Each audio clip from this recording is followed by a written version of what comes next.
Hello everyone. तो कैसे हैं आप सब? उम्मीद है आप सब बहुत अच्छे होंगे। तो स्वागत है हमारे यूट्यूब चैनल पर आर के वर्ल्ड स्टडी 2.0 पर। ओके फ्रेंड्स, तो आज हमारा जो है फर्स्ट पार्ट कंप्लीट हो चुका था। फर्स्ट पार्ट आज हम पढ़ने वाले सेकंड पार्ट इतिहास का हमारा अध्याय 2 है। ठीक है, तो हमने ये सारा टॉपिक जो है क्लियर कर लिया था और आपको मैंने बता भी दिया था हर चीज़। उसके बाद हम अब देखते हैं,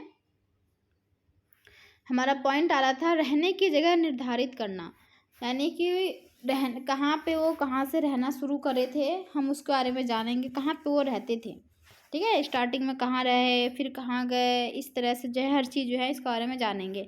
तो ज़्यादा टाइम ना लेते हुए चलिए आगे बढ़ते हैं। आगे आता है हमारा मानचित्र 2 को देखो। लाल त्रिकोण वाले स्थान वे पूरा स्थल है जहाँ पर क्या है, आखेटक खाद्य संग्राहकों के होने के प्रमाण मिले हैं। इनके अलावा भी और कई स्थानों पर आखेटक संग्राहक जो है खाद्य संग्राहक रहते थे। मानचित्र में सिर्फ कुछ गिने चुने स्थान ही चिन्हित किए गए हैं। कई पुरास्थल जो है नदियों और झीलों के किनारे भी पाए गए हैं।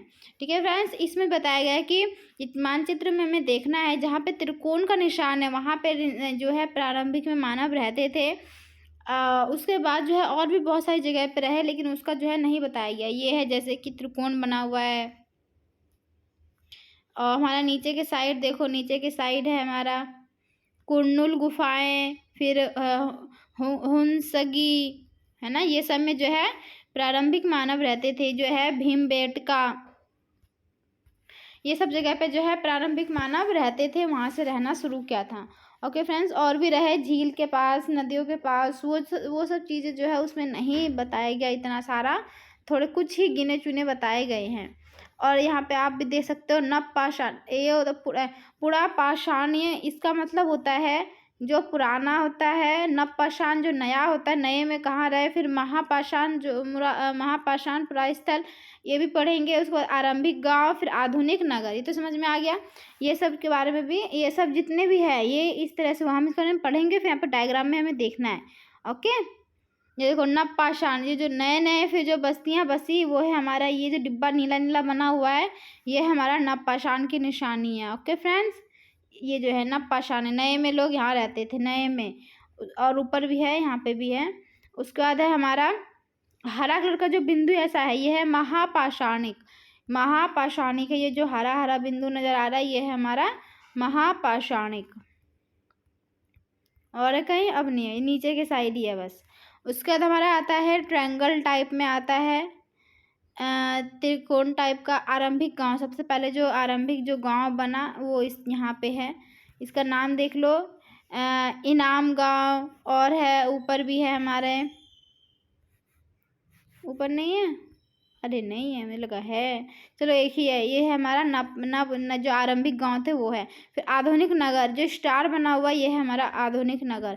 ये देखो मुंबई में, कोलकाता में सबसे पहले जो है रहना शुरू कर दिए, आरंभिक जो है नगर था ये। ओके फ्रेंड्स, अब आगे बढ़ते हैं, एक एक के बारे में पढ़ते जाएंगे और जानते जाएंगे। आगे आ रहा है हमारा जो पत्थर के उपकरण बहुत महत्वपूर्ण थे, इसलिए लोग ऐसी जगह ढूंढते रहते थे जहां अच्छे पत्थर मिल सके। पत्थर जो है उस बहुत जो है महत्वपूर्ण था, उपकरण था। उपकरण बोले तो सबसे अच्छा जो हथियार था हमारा वही था पुराने ज़माने के लोगों के लिए, पहले के लोगों के लिए, उसी से तो हर चीज़ करते थे ना, इसलिए जो है उनके लिए महत्वपूर्ण था। और इसलिए जो है हमारे लोगों ने क्या किया, मतलब वो इसलिए जो लोग जो है ऐसी जगह ढूंढते थे जहाँ पे उनको अच्छे पत्थर मिल सके। ठीक है, जो है शैल चित्रकला, इनमें हमें क्या पता चलता है, इसमें क्या पता चल रहा है, ये इंसान है, ये जानवर को शिकार कर रहा है, ऐसा लग रहा है ना। ऐसी शैल चित्र, इस चित्र के बारे में बताओ। अगर ऐसा पता है, क्वेश्चन पेपर में भी आ सकता है, ये डायग्राम ऐसा बना हुआ आ सकता है, आपको इसके बारे में बताना होगा। कुछ और भी आ सकता है, उसे पहचान के आपको छोड़ना नहीं है, लिख के आना है कुछ ना कुछ, देख के कुछ तो समझ में आएगा, जो समझ में आए वही लिख दो। ओके फ्रेंड्स, जैसे जिन गुफाओं में लोग रहते थे उनमें से कुछ की दीवारों पर चित्र बल मिले थे। ठीक है, जहाँ पे लोग रहते थे ना, जिन गुफाओं में रहते थे, क्योंकि उन्हें वहीं से अच्छे पत्थर मिल सकते हैं इसलिए।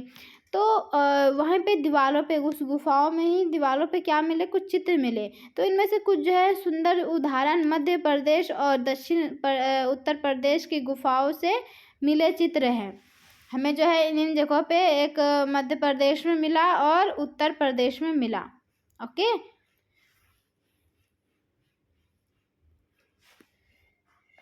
इनमें जंगली जानवरों का बड़ी कुशलता से सजीव जो है चित्रण किया गया था, यानी ऐसा लग रहा था जीवित तो वो, ठीक है, बहुत अच्छे से उसे चित्रित किया गया था, बनाया गया था चित्र को उस दीवार पर। हम अभी देखेंगे, इसे भी देख लो। ये देखो क्या कह रहे हैं, भीमबेटका सबसे पहले जो था, ये रहा हमारा भीमबेटका, जो एक त्रिकोण जो बना हुआ है भीमबेटका।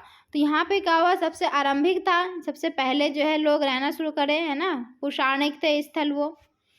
यहाँ पे देखो भीमबेटका, ये तो आधुनिक मध्य प्रदेश में है। आधुनिक में यानी अभी कहाँ पर है वो, मध्य प्रदेश में है। यहाँ पे क्या होता था कि इस पुरा स्थल पर जो है गुफाएं और कंदराएं मिली हैं। लोग जो है इन गुफाओं में इसलिए रहते थे क्योंकि यहाँ जो है उन्हें बारिश, धूप और हवाओं से राहत मिलती थी, ठीक है। इन गुफाओं में क्यों रहते थे, बारिश, धूप, बरसात सबसे बचने के लिए। ये गुफाएं जो है नर्मदा घाटी के पास है। तो इसका सबसे पहले लोग कहाँ रहना शुरू करे थे, नर्मदा नदी के किनारे। क्या तुम बता सकते हो कि रहने के लिए लोगों ने यह जगह क्यों चुनी होगी, है ना। अब तुम बता सकते हो क्यों चुना होगा, धूप उप से बचने के लिए, फिर कोई वार ना करे उसके लिए भी, हथियार भी अच्छे से मिल जाए उसके लिए, है ना, बहुत सी वजह है। और आपको ऐसा कुछ क्वेश्चन आता है तो आपको लेसन को समझ रहे हो तो अच्छे से जो है फाइंड करके, जैसा आपको समझ में आया है उसी तरह से पेपर में लिख के आना, बट छोड़ के मत आना। अगर आपने छोड़ा तो उसका कोरे पन्ने का कोई नंबर नहीं मिलता। अगर तुमने गलत भी लिखा है, लेकिन में लिखा है ना, तो एक ना एक 2 नंबर में लेके ही जाओगे। ओके फ्रेंड्स, इतिहास एक ऐसा है, तुम प्लेटफॉर्म ऐसा है कि तुम ले सकते हो नंबर इसमें अच्छे से, अगर अच्छे से चीज़ों को समझ रहे हो। ओके, ये देखो, ये कुछ ऐसा है पत्थर का, देखो इससे ऐसे गुफाओं में वो रहते थे, ठीक है। अभी तो ये अभी घूमने फिरने के लिए कहीं जाते हो तभी ये देख सकते हो, ऐसा है ना। तो किस तरह से हमें दिखाई देता है ये गुफाएं, या नीचे से ये ऊपर की तरफ जाता है, कितना बड़ा है देखो, ठीक है। आगे बढ़ते हैं, आगे आता है हमारा पुरा स्थल। ये भी पढ़ लेते, इसे छोड़ना नहीं है, बहुत इंपॉर्टेंट होता है इसलिए। फिर हम पढ़ेंगे आग की खोज, इन्होंने कब किया, कैसे किया। पहले पढ़ लेते पुरा स्थल, यानी पुरा स्थल होता है पुराना स्थल। पुरा स्थल जो है उस स्थान को कहते हैं जहाँ औजार, बर्तन, इमारतों जैसी वस्तुओं के अवशेष मिलते हैं। पुरा स्थल किसको बोलते हैं, जहाँ पे हमें औजार मिले, बर्तन मिले, इमारतों के जैसे कि वस्तुओं, कुछ वस्तुएं मिली वहाँ से हमें, पुराने जो है चीज़ें मिली हमें। तो ऐसी वस्तुओं का निर्माण लोगों ने अपने काम के लिए किया था और बाद में क्या करे, वे उन्हें वहीं छोड़ गए, है ना। अपने काम के लिए उन्होंने ये हर चीज़ों का जो है निर्माण किया था। बाद में जब वो एक जगह से दूसरी जगह पे गए तो वहीं पे छोड़ दिया, या फिर जब कोई मर भी गया तो वहीं छूट गया, है ना, बर्तन तो वहीं रह जाएगा। तो ये जो है ज़मीन के ऊपर, अंदर, कभी कभी समुद्र और नदी के तल में भी पाए जाते थे। ये सब क्या है, कभी कभी तो हमें ज़मीन के अंदर मिले। कोई भी चीज़ है, अगर तुम कई वर्षों बाद जाओगे तो उसमें मिट्टी विट्टी सब जमते जमते क्या होगा, अंदर ही दब जाता है। तो जो है मिट्टी के अंदर भी मिले हमें, समुद्र में भी मिले, नदियों में भी मिले, ये सब चीज़ों में, क्योंकि नदियों के किनारे ज़्यादातर रहते थे, है ना, पानी की तलाश में भी लोग वहाँ रहते थे। तो इन पुरा स्थलों के बारे में मैं आपको अगले अध्याय में बताया जाएगा, यानी ये जो है हम अगले अध्याय में पढ़ेंगे पुरा स्थल कौन कौन से थे। तो अब हम पढ़ते हैं आगे, हमारा जो पॉइंट आ रहा है वो। ओके फ्रेंड्स, बड़ा ही हिस्ट्री जो पढ़ने में बड़ा मज़ा आता है, अगर तुम अच्छे से समझते हो ना चीज़ों को तभी मज़ा आएगा, ऐसे नहीं आएगा, ठीक है। हम जो है अब हमने इसमें पढ़ा क्या पुरा स्थल में, ठीक है। एक और बार रिपीट कर देती हूँ, हमने यही पढ़ा कि पुरा स्थल कहते किसको हैं, जहाँ पे हमें औजार, बर्तन, इमारतें, वस्तुएं मिली, हमें पुरानी वस्तुएं मिली, उसे बोलते हैं। एक दैट्स इट, पहला पॉइंट खत्म। और जो है ऐसी वस्तुओं का निर्माण ने किस लिए किया था, उन्होंने अपने काम के लिए किया था, है ना, अपने काम को आसान करने के लिए किया था। बाकी जब वो उस जगह को छोड़ के गए तो सामान तो वहीं छोड़ दिए। कुछ लोग जो है नदी किनारे रहते थे तो वहाँ की वस्तुएं नदी के पास मिली, कुछ वस्तुएं में जो गुफाओं में रहते थे कई बार मिट्टों के अंदर मिली, है ना, नदियों के झरनों के पास मिली, तल पे मिली, नदियों के तल में भी मिली। तो इस तरह से जो है हमें हर चीज़ों को मतलब पूरा स्थल को बारे में हमने इस तरह से मतलब मिली। ठीक है, उसके बाद हम जो है इसके कहाँ कहाँ पे मिली थी चीज़ों को वो हम जो है अगले अध्याय में पढ़ेंगे। बस इतना से तो पढ़ना था। उसके बाद हम पढ़ते हैं आग की खोज। नेक्स्ट पॉइंट हमारा क्या है, आग की खोज। आग की खोज कैसे हुआ, किसने किया, कब हुआ, ये चीज़ हम इसमें जान लेते हैं। तो ज़्यादा देर ना करते हुए आगे बढ़ते हैं। मानचित्र 2 में कुर्नुल गुफा ढूंढो। कुर्नुल गुफा को ढूंढना है। यहाँ वहाँ पे क्या था, यहाँ राख के अवशेष मिले हैं, राख मिला है, जला हुआ जो होता है ना राख। सोचो वैज्ञानिक ने कैसे दिमाग लगाया, राख मिला, इसका मतलब क्या हुआ, आग भी वो जलाते थे, है ना। तो आग वो जलाते थे, तो कहाँ से शुरू हुआ वो चीज़ को ढूंढना है। तो हमें आग का कहाँ मिला, कुर्नुल गुफा में मिला। इसका मतलब ये है कि आरंभिक लोग जो है आग जलाना सीख गए थे। आग का इस्तेमाल कई कार्यों के लिए किया गया होगा, हमने भी दिमाग लगाया। आग का इस्तेमाल वो किन किन चीज़ों के लिए किए होंगे, वो पहला प्रकाश के लिए क्या होगा, दूसरा मांस जो है वो पकाते होंगे, भुनने के लिए क्या होगा, और खतरनाक जानवरों को दूर आदि भगाने के लिए किया होगा। यानी खतरनाक से शेर होता है वो जो है अगर आग दिखाओगे तो भागता है ना। तो खतरनाक जानवरों से बचने के लिए भी क्या किया होगा, उन्होंने आग का इस्तेमाल किया होगा। ओके फ्रेंड्स, अब हम देख लेते हैं कुर्नुल गुफा का है। कुर्नुल गुफा को ढूंढ लेते हैं, फिर मैं आपको एक और बार इसको बता दूंगी तो आपको याद हो जाएगा चीज़ें। ठीक है, मैप में आते हैं। ये रहा हमारा मैप। मैप में हमारा देखना है कुर्नुल गुफा।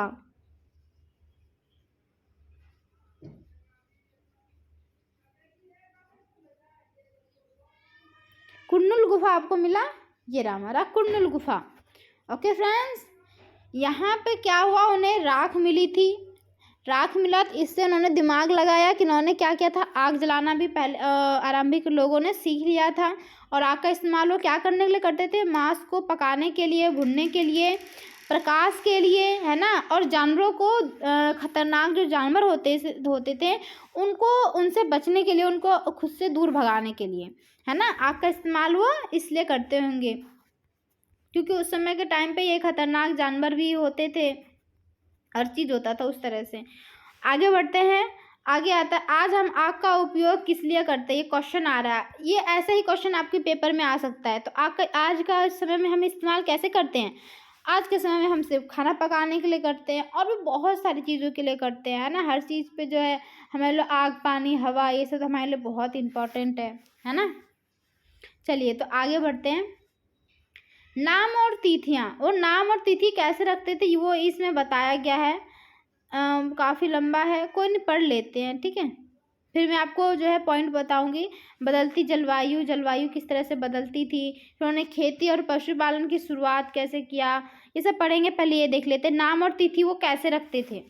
ठीक है, हम जिस काल के बारे में पढ़ रहे हैं, हम जिस काल के बारे में पढ़ रहे हैं, एक मिनट इसको बड़ा कर लूँ, दिख रहा है, ठीक है। हम जिस काल के बारे में पढ़ रहे हैं, पुरातत्वविदों ने उनके बारे में नाम रखे हैं। उनके क्या रखे हैं, जिसके बारे में हमने अभी तक जो है पढ़ा है ना, उनके नाम रखे हैं। अब हमारे वैज्ञानिकों ने, पुरातात्विकविदों ने कैसे रखा है वो देखते हैं। आरंभिक काल को वे पूरा पाषाण काल कहते थे। जो आरंभिक काल था यानी कि शुरू का जो सबसे पहला जो काल था उसे बोलते थे पूरा पाषाण काल।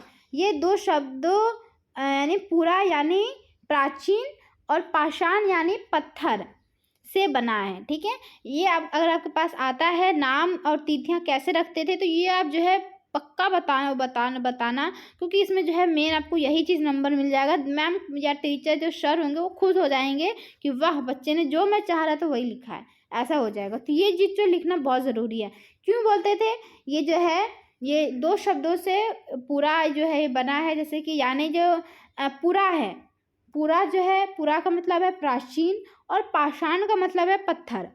इन दो जो है नाम से बना है, दो मीनिंग से बना है पूरा पाषाण। ठीक है, ये नाम जो है पूरा स्थलों से प्राप्त पत्थर के औजार के महत्व को बताता है।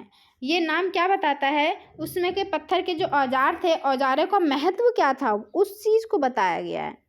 इस नाम से हमें क्या पता चलता है कि पत्थरों के क्या महत्व थे, उसके बारे में हमें पता चलता है। पूरा पाषाण काल 20 लाख साल पहले से 12,000 साल पहले के दौरान माना जाता है। यानी कि पूरा पाषाण काल जो है 20 लाख साल पहले से कितने माना जाता है, यानी 12,000 साल पहले के दौरान माना जाता है। इसका जो है इतना मतलब इतना माना जाता है इसको। तो इस काल को भी 3 भागों में विभाजित किया जाता है। इस काल को भी क्या करते हैं, 3 भागों में बांटते हैं। तो प्रारंभिक में जो है प्रारंभिक, मध्य एवं उत्तर पाषाण युग, यानी कि 3 में कैसे मानते हैं, ऐसे बांटते हैं। पहला बोलते हैं आरंभिक, दूसरा बोलते हैं मध्य, तीसरा बोलते हैं उत्तर, जो है ये हमारे पाषाण युग है। मानव इतिहास की लगभग जो है 99% कहानी इस काल के दौरान जो है घटित हुई है। इसी काल में हमारा क्या हुआ है, जो है 99% जो है कहानी जो है जितनी भी है हमारी इतिहास की कहानी, वो इसी में घटित हुई है। तो जिस काल में हमें पर्यावरणीय बदलाव मिलते हैं, यानी पर्यावरण में बदलाव हमें देखने को मिलता है, उसे हम बोलते हैं मेसोलिथ, यानी मध्य पाषाण युग। ठीक है, इसको अभी हम अच्छे से इसको देख लेते हैं, बहुत ही मेन है ये। ठीक है, जिस काल में हम पर्यावरण के बारे में जानते हैं, उसका बदलाव उसमें आया है, उसके बारे में जानते हैं, उसे बोलते हैं मेसोलिथ, यानी कि होता है मध्य पाषाण युग। क्या बोलते हैं इसको, मध्य पाषाण युग। इसका जो है इसका समय लगभग कितना है, 12,000 साल पहले से है। 12,000 साल पहले से है इसका, यानी अभी से 12,000 साल पहले से लेकर कितने 10,000 साल पहले तक माना जाता है इसको। ठीक है, माना गया है। इस काल के पाषाण औजार आमतौर पर बहुत छोटे होते थे। इस समय पे क्या होता था, जो मध्य पाषाण युग था, इसमें क्या था कि जो औजार होते थे बहुत ज़्यादा छोटे छोटे होते थे।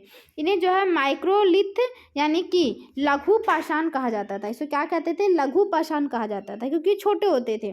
प्रायतः इन औजारों में हड्डियों या लकड़ियों के मुट्ठे जो है लगे हंसलियाँ और आरी जैसे औजार मिले थे। ठीक है, इसमें क्या क्या मिला था हमें, लकड़ियों के, पत्थरों के औजार, मुट्ठे वाले, और हंसलियाँ मिली इससे जो है, और आरी वगैरह जो है इसमें मिला हमें मध्य पाषाण में। तो साथ साथ पूरा पाषाण युग वाले औजार भी इस दौरान बनाए जाते रहे होंगे, है ना, यानी कि पूरा पाषाण युग वाले औजार भी इसी दौरान में बनाए जाते हैं रहे होंगे। उसके बाद है अगले युग की शुरुआत लगभग अगले युग की शुरुआत जो है लगभग 10,000 साल पहले से हुई होती है। तो यहाँ क्या होता है, इसे नव पाषाण युग कहा जाता है।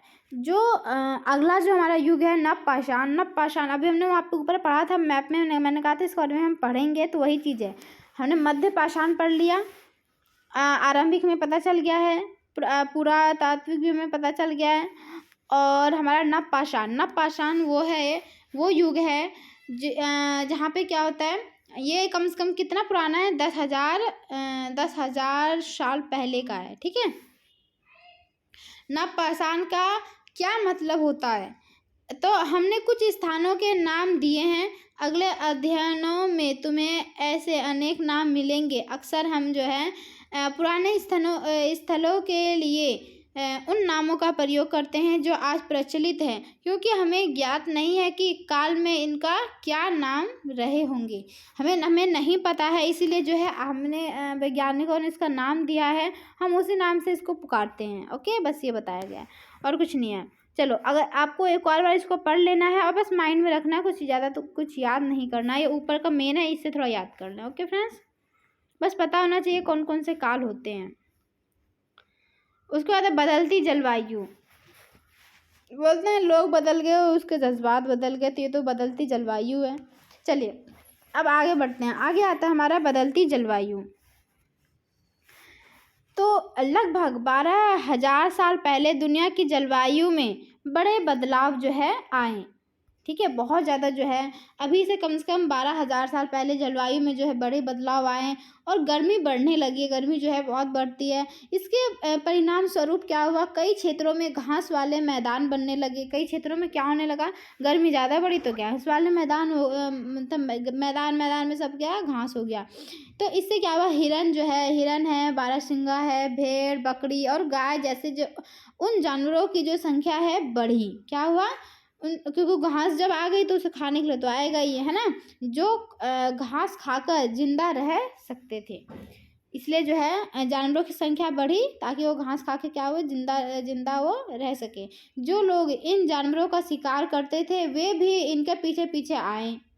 ठीक है, बदलती जलवायु क्या होता है इसके बारे में ही पढ़ रहे हैं। अभी से कम 12,000 साल पहले को जो है जलवायु जो है बहुत बदलता था, गर्मी बहुत ज़्यादा होती थी, जो घास वास ज़्यादा हो जाते थे उसकी वजह से। तो हिरन, बारहसिंगा, भेड़, बकरी जितने जानवर होते थे सब जो है घास चरने के लिए आते थे, वो घास खाकर जो है जिंदा रहते थे। ठीक है, तो वहाँ के जो लोग थे वो जानवरों के पीछे पीछे जो है उसके जानवरों के पीछे पीछे ही आ जाया करते थे वहाँ पे। अब इंसान भी आ जाते थे, ठीक है, आरंभिक लोग भी आ जाते थे। इनके खाने पीने की आदतों और प्रजनन के समय की जानकारी हासिल करने लगे। मतलब जानवरों के बारे में क्या हुआ, जो लोग इन जानवरों का शिकार करते थे, यानी जो लोग इन जानवरों का शिकार करते थे वे भी इनके पीछे पीछे आए और इनके जो है खाने पीने की आदतों और प्रजनन के समय की जानकारी जो है हासिल करने लगे। यानी कि जिन जानवरों के पीछे पीछे आते थे ना, तो जानवरों के बारे में वो जानने लगे कि ये कब खाते पीते हैं, कब इन मौसम इनका बदल जाता है, यहाँ से वहाँ जाते हैं, और कब ये प्रजनन करते हैं, यानी बेबीज वगैरह कब होता है। ठीक है, ये सब जो है उनके बारे में जानना शुरू कर दिए। तो हो सकता है कि तब लोग जो है इन जानवरों को पकड़कर अपनी क्या करते थे, अपनी ज़रूरत के अनुसार पालने की बात सोचने लगे होंगे। ठीक है, जब उनके वो पीछे पीछे जाते थे, अब उन जानवरों के बारे में भी जानना शुरू कर दिया, तो क्या होने लगा कि वो जो है उसको पालने के बारे में भी सोचना शुरू कर देते होंगे। इसके हम क्या करते हैं, जानवरों को हम इसको पालते हैं। ठीक है, पहले पालते नहीं थे, ये सब बाद में आया कि चलो पालते हैं जानवरों को तो हमें कुछ ना कुछ तो मिलेगा ही। तो फिर क्या हुआ, साथ ही इस काल में मछली भी भोजन का महत्वपूर्ण स्रोत बन गई। मछली तो उनका महत्वपूर्ण भोजन का स्रोत था ही। पकड़ पकड़ के वो तब मछली के नदी के किनारे रहते थे, मछलियाँ पकड़ के उसे पका के खाते थे। ठीक है, अब भूख लगेगा तो कुछ तो खाना ही पड़ेगा ना। चलो, अब यहाँ हमारा ये भी क्लियर हो गया। चलिए अब आगे बढ़ते हैं। खेती और पशुपालन की शुरुआत। खेती और पशुपालन जो है कब उन्होंने करना शुरू किया, इसको पढ़ लेते हैं। ठीक है, ये पॉइंट क्लियर करके फिर हम पढ़ेंगे इसको नेक्स्ट पार्ट में, क्योंकि लेसन जो है काफ़ी लंबा हो जाता है, तो मैं नहीं चाहती कि आप बोर हो जाओ। ठीक है, इसलिए जो है हम थोड़ा थोड़ा इसे क्लियर करेंगे। चीज़ों को समझना ज़्यादा है, ज़्यादा जो है रट्टाफिकेशन नहीं करना है, ना ज़्यादा लेंदी करना है। ठीक है, मैं इसी मकसद से पढ़ा रही हूँ कि आपको समझ में आनी चाहिए चीज़ें, और आपको अगर इजी में चाहिए तो वो भी बता सकते हो आप कमेंट करके कि आपको कैसा पढ़ना है। ओके फ्रेंड्स, और वीडियो अच्छी लगे तो वीडियो को लाइक शेयर भी करो, अपने दोस्तों तक भेजो ताकि वो उन्हें भी जो है इन सब चीज़ों के बारे में पता चले और लेसन को अच्छे से समझे। रट्टा करने की बजाय उनको समझो क्या कह रहा है। ओके फ्रेंड्स, तो आगे बढ़ते हैं। खेती और पशुपालन की शुरुआत। उन्होंने खेती करना शुरू कब किया और पशुपालना भी शुरुआत किया, वो कैसे किया। ठीक है, आप एक एक चीज़ों को मैं बताते जा रही हूँ, उन्होंने कैसे कैसे हर चीज़ किया।